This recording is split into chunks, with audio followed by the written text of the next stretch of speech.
Hello and welcome back to the May market update. I'm here as usual with my colleague Robert. Hello everyone. And we've got some very interesting data to run with you today. Yes, absolutely. So Alistair, let's start off with the housing market trends. Where are we at the moment? Okay, so the boring data is that things aren't moving very much. There's not, so we've got a number of different providers of information: Halifax, Nationwide, Home Track, etc., etc. The most interesting was Nationwide, who reported a slight decrease in prices. Now this is of course nationally rather than Oxfordshire, but that shows, so they've adjusted their annual increase is now 0.6%, so like less than 1% increase year on year, which is interesting. And Halifax was up, but marginal, so they're up this month by 0.1%, making the whole year 0.6% up. So we're talking such tiny numbers, but the transactional volumes are still there, and certainly in Oxfordshire we've seen since on a year-on-year basis we're about 20% up on where we were last year in terms of transactional volumes. So that's kind of positive and means that Oxfordshire is bucking the trend. I think the overall market sentiment is that things are, to coin a phrase, strong and stable. Yeah, absolutely. Everything just seems to be moving at a sensible pace. Yeah. You know, the overall market sentiment that I've certainly been hearing on the ground is a really positive one. Buyers are happy with where the market is. Yeah. And that's a big positive. So I think people are going to be responding. It's all about balance, isn't it? And actually what we're not seeing is this kind of, in 2021 was unsustainable. Everything was hedonistic and absolutely mental. And then the post-Brexit doldrums was pretty hideous because there just wasn't enough going on. So this is a perfect market, and actually genuinely, if it could be like this forever, we're happy. Yeah, it's lovely. It's a healthy amount of property transactions, healthy amount of mortgage approvals from what we've heard. So overall, everyone seems fairly happy. I mean, at AR, certainly we've seen that most properties at the moment are selling for the asking price, or in some instances above the asking price, which again shows a positive market sentiment. You know, which moves us on to timescales, obviously, Rob. And it's Christmas is around the corner, but obviously not for buying presents. But in the property world, Christmas is around the corner. So, Robert, talk to us about those numbers. Some quite, in a strange way, scary stats that came out of Rightmove this month, which is the average conveyancing times, the time from sale agreed to exchange of contracts, is 154 days. That's 5 months.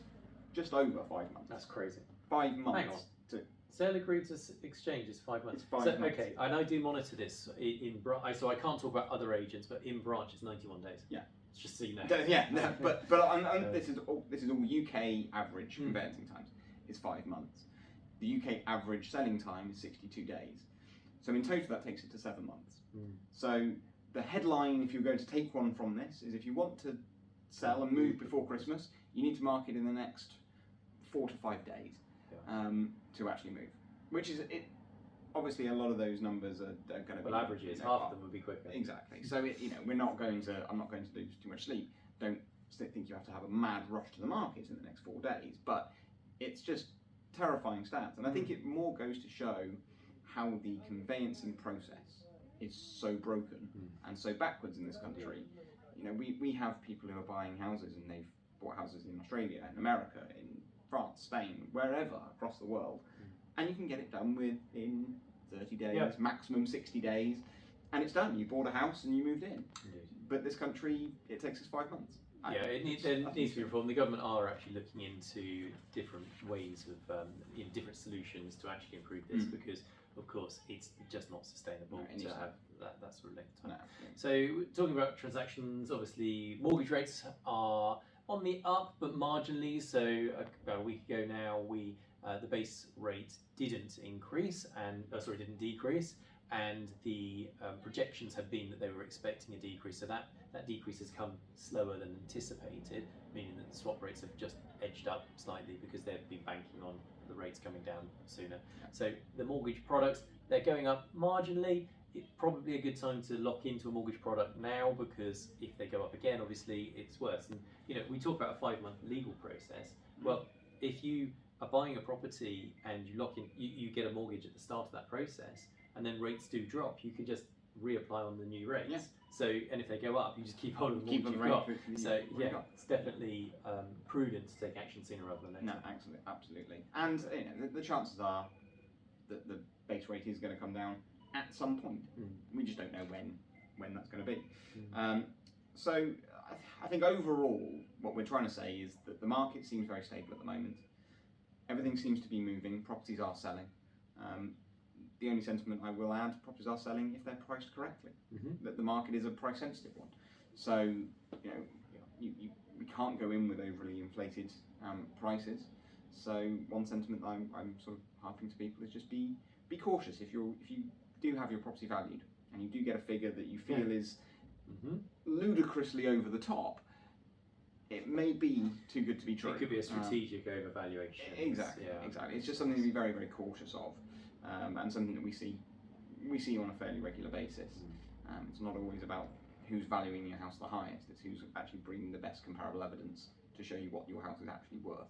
Yeah, and that's a sentiment that certainly Willis here at AR and any good standing agency will say.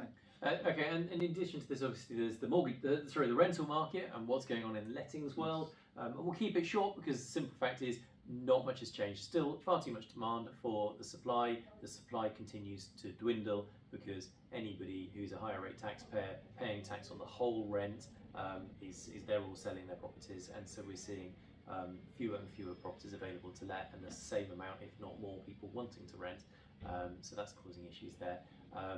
If you're looking to buy, now's a good time. I've got an investment buyer at the moment. He's tasked me with buying 5 modern apartments, basically, because he's strategically buying properties at this stage. Because when people zig, you should zag, is the exact term he used. But there you go. So lovely. Well, I think that's everything for us from the May update. So thank you all for watching, and don't forget to comment, like, subscribe to our YouTube channel for all the updates. Absolutely. We'll see you in June. Take care.